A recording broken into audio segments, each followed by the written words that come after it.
Hey guys, today we're going to talk about Fluffals. I know it's been a while since I've made a video, and I don't really have a great excuse other than the fact that I got married and had to do all the stuff that has to go along with that, and went on our honeymoon and everything. So we're going to talk about Fluffals. Basically, it's a fusion deck. Your goal, pretty much in my build, is to summon this guy, clear your opponent's board, and then attack directly with this card, which can attack multiple times per game. You can end the game as early as your first turn if you draw the right cards. So it's actually a very threatening deck. It may look really cute on the surface, but it can actually end the game from pretty much any point as long as you draw the right cards and you know what you're doing. There are a lot of hidden plays. There's a lot of like linear plays that make the deck seem kind of helmet, but there's also like deeper plays if you know how to stack your deck and do certain things. You can really get going very quickly. So let's talk about the deck. It's a fusion-based deck. I'm sorry if this camera fades in and fades out. I'm not really sure how to stop that. But we play 3 Fluffal Dog. It's your searcher. Searches out any other Fluffal in the deck. Allows us to play less of those if we want to. And it searches out Edge Sabers, which is the requirement for those 2 fusion monsters I just showed you. Very important, we need to run 3. Next, I'm running double Fluffal Hour. I was running this at 3 for a while. This searches out Holly. Sorry, I'm trying to find the point of reference. I have never done a video on my iPhone before, so bear with me.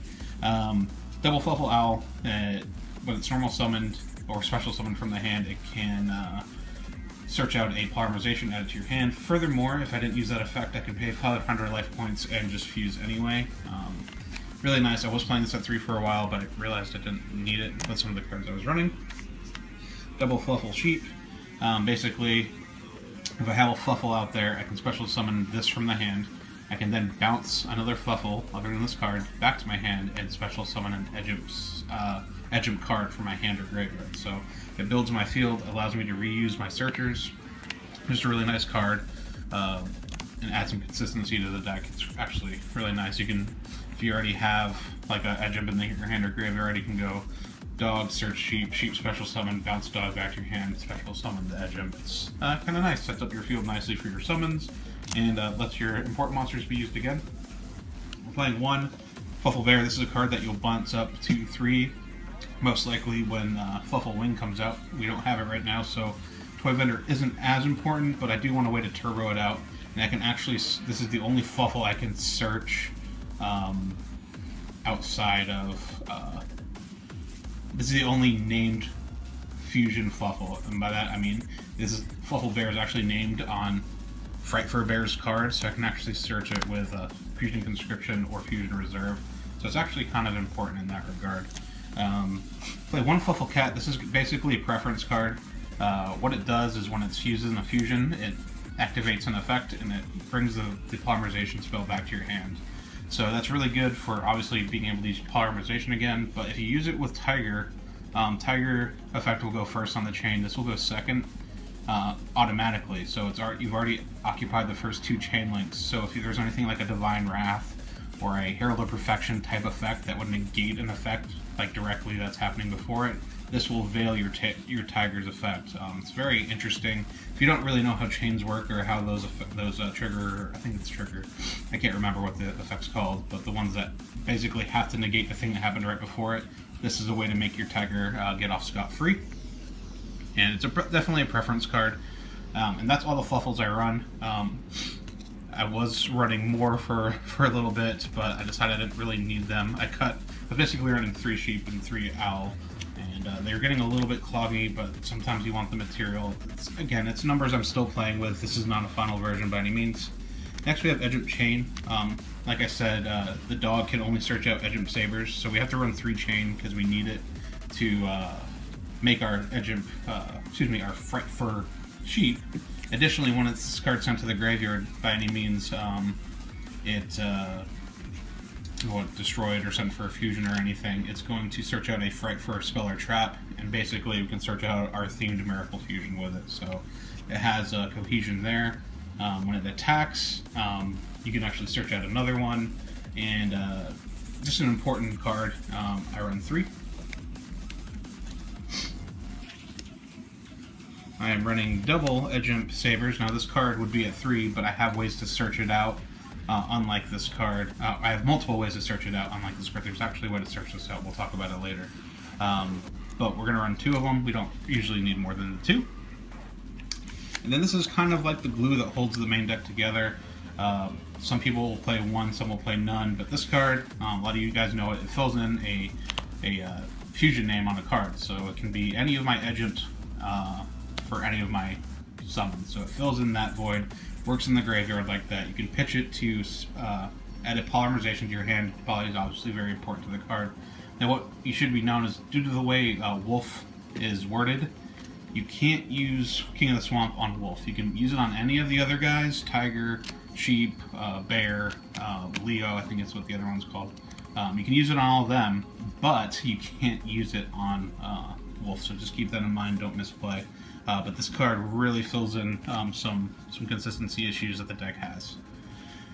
Next we play 3 Toy Vendor. This card has a lot going on with it.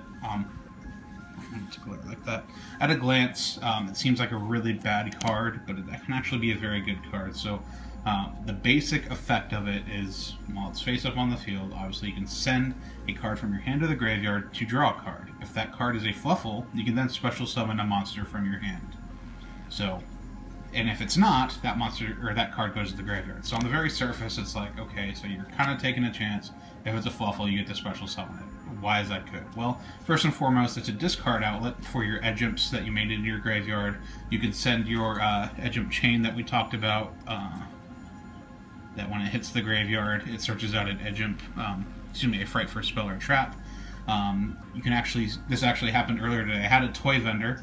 I sent a Toy Vendor for a Toy Vendor's effect, and then I drew my 3rd Toy Vendor, so it ended up being 2 Toy Vendors went to the graveyard, and when these cards are sent to the graveyard, you can actually search out a Frightfur monster, I get all these confused, a Fluffal monster or an Edgimp Sabers, just like Dog. So it allows you to search when it's sent to the graveyard, so someone MSTs it, not knowing what it does, you get a search out of it. You can send it for its own effect, send an additional one for its own effect, and actually sometimes I'll pop a Toy Vendor with my Tiger, so I get an extra search. We'll talk about Tiger later. If you don't feel like you know how to use this card, I would just straight up cut it and run some staples in its place. It's not really required until we get Fluffal Wing. And if you don't know what you're doing with this card, you'll neg yourself and make yourself lose pretty quick. So you don't have to use this card just because you have it. You could just set it, maybe hope someone blind MSTs it or blows it up, or just wait until you have a setup. A good tip would be, so if you have an Edgimp Sabers in your graveyard, to special summon Edgimp Sabers, you stack a card from your hand to the top of your deck. So you could stack a Fluffal Dog. And then you activate Toy Vendor, you pitch a card, you will then draw that Fluffal Dog, which you can then special summon, and then you can search, and you get stuff from there. So that's just a little small play, a normal play that you would use to maximize your efficiency with this card. We're running 3 poly. I'm running the crappy art common. I don't need to talk about it. It's a fusion deck. I need it. 3 MSTs. Your bread and butter, like I said, is Tiger into Wolf. You need the back row clear as possible for whenever you're making that push. Obviously, a 1 effect negation or something, or a warning, can really mess up your entire plans. We're running 2 of the Miracle Fusion. I have played with this at 3 for a while, and I realized I didn't need it at 3, so we can search it with chain, hitting the graveyard, also just drawing it. So we're keeping it at 2 for now. It's a card I'm keeping an eye on. I may change the number on in the future. Double Forbidden Lance has actually been really nice in the deck. Just obviously letting my plays go through. Regeki and Book of Moon do not need explanations. Now, this card, some of you may be sighing. So what this card does, it does something similar to a card that recently came out called Fusion Conscription. Basically, we'll use this as an example. I can flip this over. I can flip this over at any time, so it can be in response to an MST. And I can look at a named card on here. So Edgimp Sabers. I can flip this over, target this, or reveal this, search out an Edgimp Sabers, and then if there's a polymerization in my graveyard, I can add it to my hand. So if there's a poly in my graveyard, this is a +1 card. So I can, with this card, I can search out Edgimp Sabers, Edgimp Chain, Edgimp Saw if I ran it, and Edgimp Bear, Fluffal Bear, because it's named down here. So it gives me a search for some cards I may not normally be able to search. It's a potential +1, and I swear this card's like MST bait. I set it, and people are going to MST it, and I usually plus pretty hard off of it, or I plus off of it. So it's really nice. I don't run a ton of back row, so it's kind of like a little bit of intimidation as well. So we are going to run the 3 of them.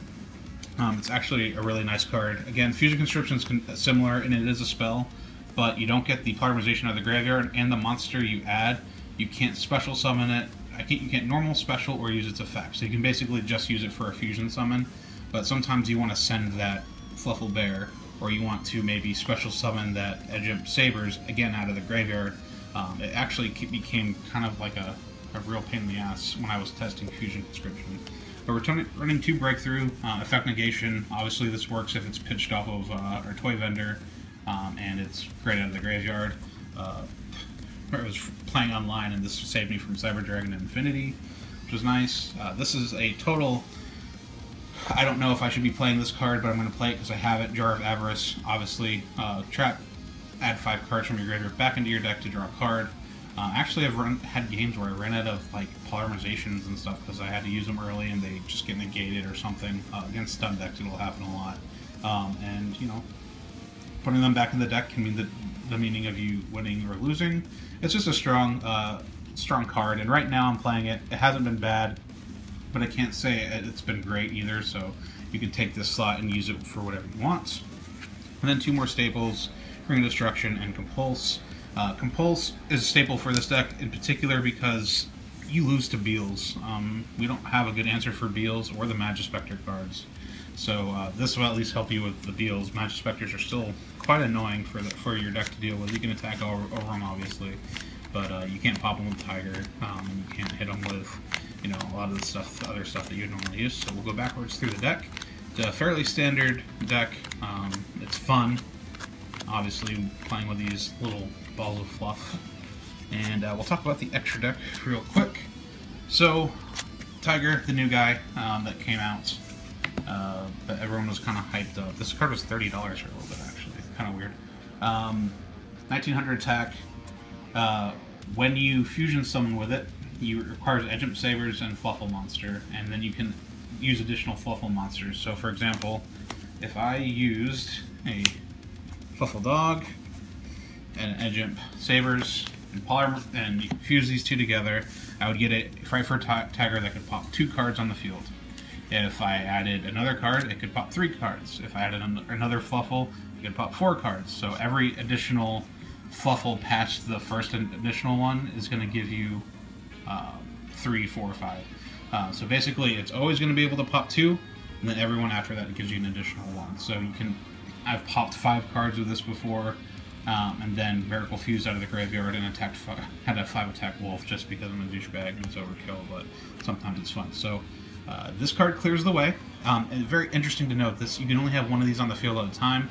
So if and that's a condition, and if someone negates your effect of your Frightfur Tiger, as of right now, before we get Saber Tiger in, you have no way to get it off the field efficiently, so it kind of will stop you in your tracks. So that's why we really need those plays to go through. Fiendish Chain and Breakthrough Silk can really, really be a hindrance for us. But basically, this pops things. That's all you really need to know. You could probably get away with 2.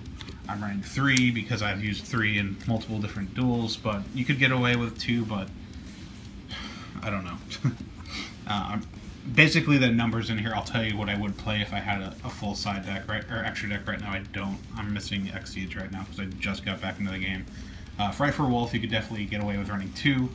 This goes with your Tiger, clear the way with Tiger, and then similar to Tiger, when this is fused, we'll say it uses a Dog and a Sabers, you can attack twice. But then if you use an additional Fluffal, you can attack a 3rd time, additional 4th time. So a lot of times a standard play would be pop 3 cards with Tiger, and then use the Miracle Fusion to make a Fluffal Wolf out of the graveyard, and then have a 3 attack Frightfur Wolf. Now what I do need to talk about with Tiger is that it has an effect that for every Fluffal and Frightfur monster, all Frightfurs gain 300 attack. So when it comes out by itself, it's 2200. If it comes out with a wolf, this becomes a 2500. Wolf is a 2600, and obviously 3 attacks from your 2600 Wolf, and then 1 from your 2200 to your 2500 Tiger is going to get you game. I've won so many games with just those 2 cards. That's actually probably 90% of your wins consist of these 2 cards together. Or separate, even separate, they're pretty powerful. Now, before Tiger came out, people built their deck around sheep. You could get away with 1 sheep. I would run 2 just to be safe. I have 3 because I don't really have a real extra deck right now. This card is Armades, and it's really annoying, actually. So you can attack with this card, shuts off all effects, just like an Armades, but once per turn, when it's destroyed, it goes to the graveyard and it comes back with 800 more attack. So if they were to Raigeki this, it would go to the graveyard, come back, and be a 2800 Armades. When it comes out, it's a 2000 Armades, and you can only use that once per turn. So they could, essentially, attack over it when it comes back with 2800 if they had something high enough, or destroy it and it would be gone for good. But an Armades alone is annoying, but one that comes back after being destroyed once, more powerful, is even more annoying. And that's once per turn, it's not just once overall. So when my turn comes back around, if you don't have 2 ways to destroy it, it's going to stick around for a while, and it single-handedly wins you some matchups. You know, it really helps with Shadow, really helps with Yang Zing, things like that. Just anything that goes to the, when you attack it goes to the graveyard, you want to have sheep. I would definitely run at least 2. Leo is basically Frightfur Volcasaurus. When it comes out, you pop a card on your opponent's side of the field and you both take damage. Now, we don't run Edge Imp Saw, which is a requirement for this card, but we run King of the Swamp, so we can actually substitute it to make this card. I've literally never made this card. It seems like it's more for Flash. I would almost always rather make a Tiger or a Wolf, but it has its applications. If they had a really high attack monster, obviously you could try to hit them for game with it or something. Frightfur Bear, I will never make this card. It's awful. There's no reason to ever make it, but it has Fluffal Bear's name on it, so we put 1 in our extra deck. Then Chimera. This is actually not a bad card. It requires 3 Frightfur cards, though. I think it's 3. Only made it once. Yeah, 3 Frightfur monsters. And I'm not using the trap that makes a Fluffal turn into a Frightfur for a turn. So it's not very practical, but towards the end of the game you could get this card out with like the Miracle Fusion out of the graveyard and do things with it, but I've never done it. I think whenever you attack with it, I think it can't be destroyed or something. I actually have never used it. Basically, it like absorbs monsters and it gains attack based on monsters it absorbs. Like it brings them over to my side of the field after it destroys them. It's alright, I guess. So that's the whole deck, guys. If you have any questions, please leave comments below. Again, sorry this took so long to come out. I'm glad it's finally out though, so stay tuned. We'll talk about some other decks. I do want to make tunes, but I'm looking at the price tag of the secrets from the new stuff, so I don't know about that. But stick around, guys. I'll have some more deck profiles coming up for you. Thanks.